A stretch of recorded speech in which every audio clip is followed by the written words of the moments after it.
نحمد ونصلی علی رسولہ الکریم اما بعد فاعوذ باللہ من الشیطان الرجیم بسم اللہ الرحمن الرحیم۔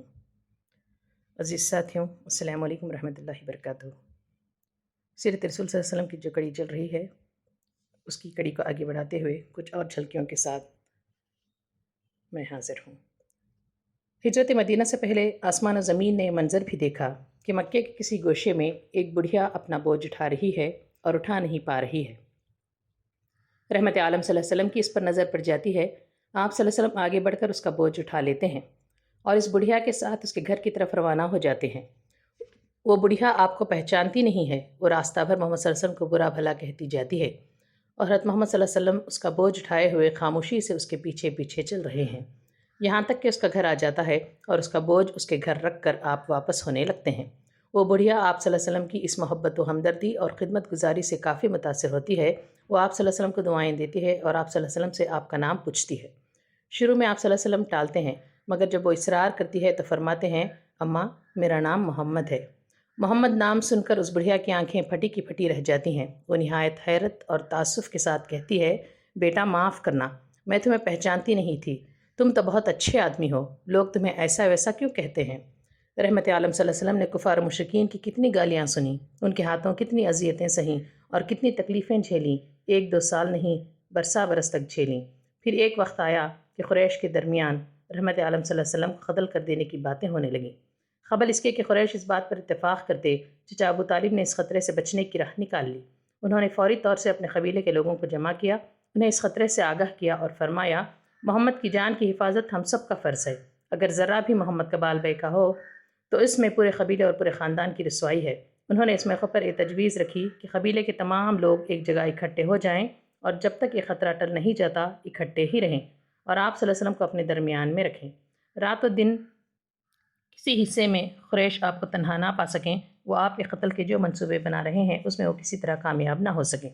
اس کے لیے انہوں نے یہ تجویز رکھی کہ بنی ہاشم اور بنی مطلب کے تمام لوگ اپنے اپنے گھروں میں تالے لگا کر فلاں گھاٹی یا فلاں درے میں آ جائیں، وہ اپنے بال بچوں سمیت وہیں ڈیرے ڈال دیں۔ چچا ابو طالب کی اس رائے سے تمام بنی ہاشم اور تمام بنی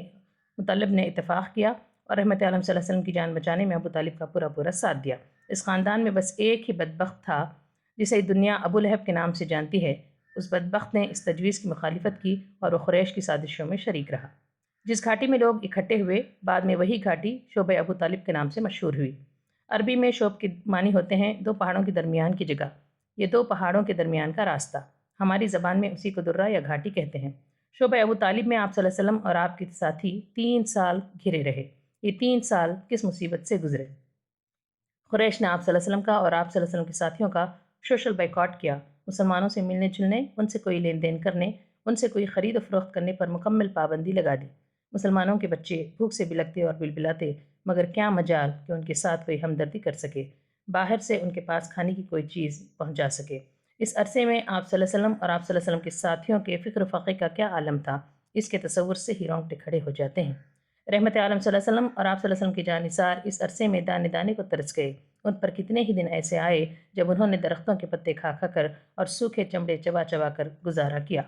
آپ صلی اللہ علیہ وسلم اور آپ صلی اللہ علیہ وسلم کے جانثاروں کے خلاف انہوں نے ایسی ایسی چالیں چلی کہ اگر پہاڑ بھی ان کے نشانے پر ہوتے تو اپنی جگہ برقرار نہ رہ سکتے۔ اللہ تعالیٰ نے اپنی کتاب میں اس سنگین صورتحال کو اس طرح بیان فرمایا ہے، وَقَدْ مَكَرُوا مَكْرَهُمْ وَعِندَ اللَّهِ مَكْرُهُمْ وَإِنْ كَانَ مَكْرُهُمْ لِنُزُولَ مِنْهُ الْجِبَالُ۔